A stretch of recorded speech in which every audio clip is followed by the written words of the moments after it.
This was the sun god. Shemash. The word Shemash is the word sun. It's the common word sun in the Hebrew. In the Hebrew.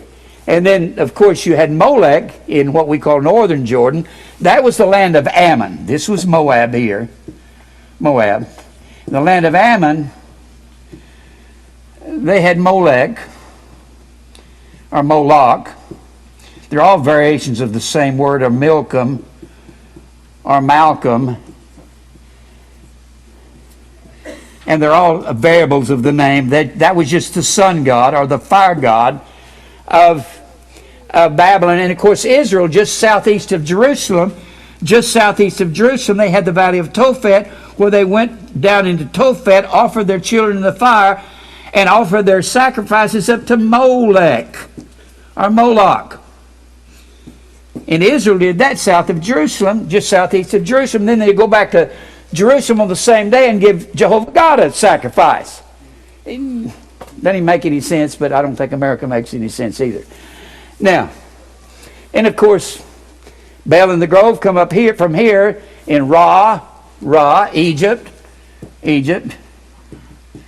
They had Ra and Osiris. These were, and they had many different forms of the sun god. Ra was the sun god, Osiris was the sun god, and Isis was the female tree deity over here in Egypt, and they had many of them.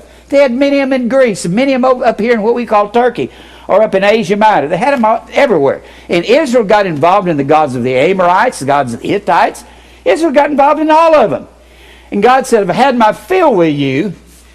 So he scattered them. He scattered them over the face of the earth, and they went after all these gods and many more. So he scatters, after Israel is split, he scatters them. Northern Israel continues. We're going to go through all these kings right here. We're going to go through all these kings here next year if we can. I may skim the surface on top of some of them. We're going to go all through all the kings of Israel and how that they just rebel against God.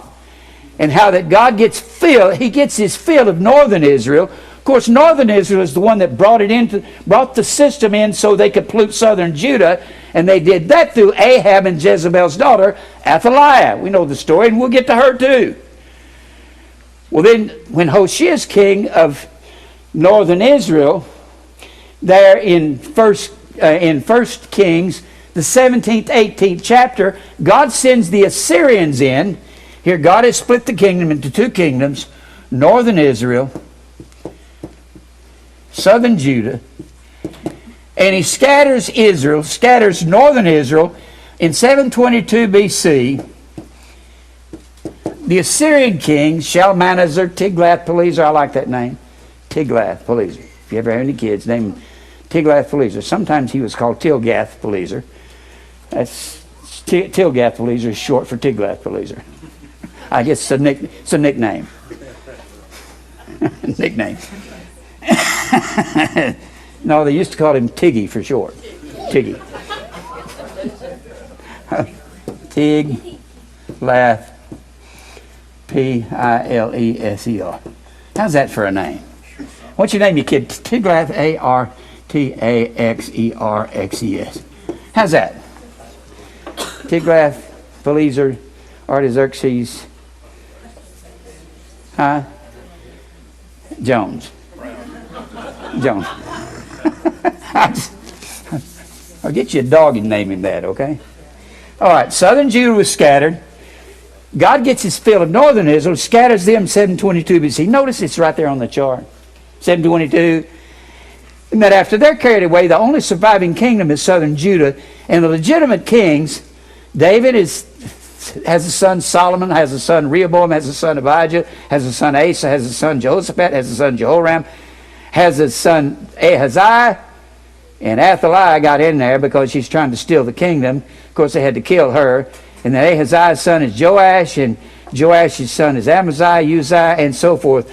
All the way down to Zedekiah, even though he was a pansy, a sissy king. Boy, I hate that guy. I do. I can't stand Zedekiah. Don't name your kid Zedekiah, if anything. Don't do that. He was a sissy.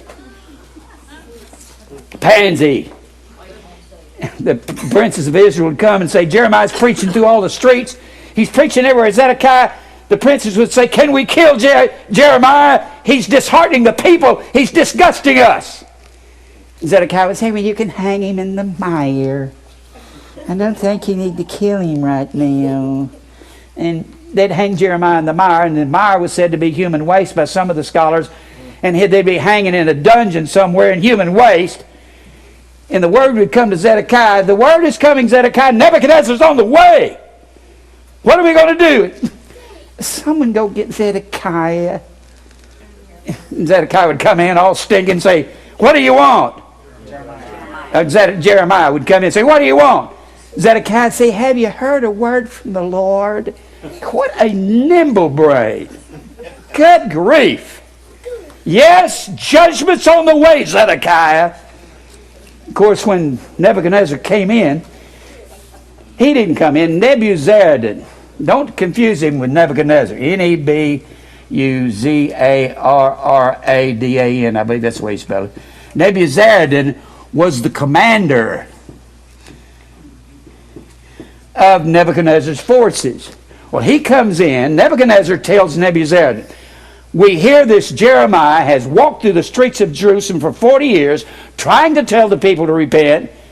They have just ignored my covenant, the fact that they were a vassal kingdom, and have run off to Egypt and trying to seek their protection. I'm coming down there and straighten this out. Boy, Nebuchadnezzar must have been furious. Well, he sends Nebuzaradan in, and Nebuzaradan comes in and finds Jeremiah. And Nebuchadnezzar says, you be sure and tell this Jeremiah, we heard what an honorable man he is. And tell him he can come to Babylon, he'll be a free man, we'll give him land, whatever he wants. And Nebuzaradan tells Jeremiah this. And Jeremiah says, no, I'll just stay here with the poor. They destroy the land and leave the poor there. And Jeremiah says, I'll stay here. And they say, okay, but if you want to come, you're welcome. And they bring Zedekiah and they bring his sons before him, and they show him his two sons for the last time, and then they kill his sons before his very eyes, punch his eyes out, strip him naked, and trot him off to Babylon naked. Whew. That's what God did to that man. And God scattered southern Judah for all this idolatry in 586 BC. So all the prophets are prophesying against northern Israel and southern Judah for this. Now I want to get to my main part of the message. I want to get to, I was teaching you about the high points. High points of Baal and Grove worship in Old Testament Israel. I'm teaching the high points because there are some points.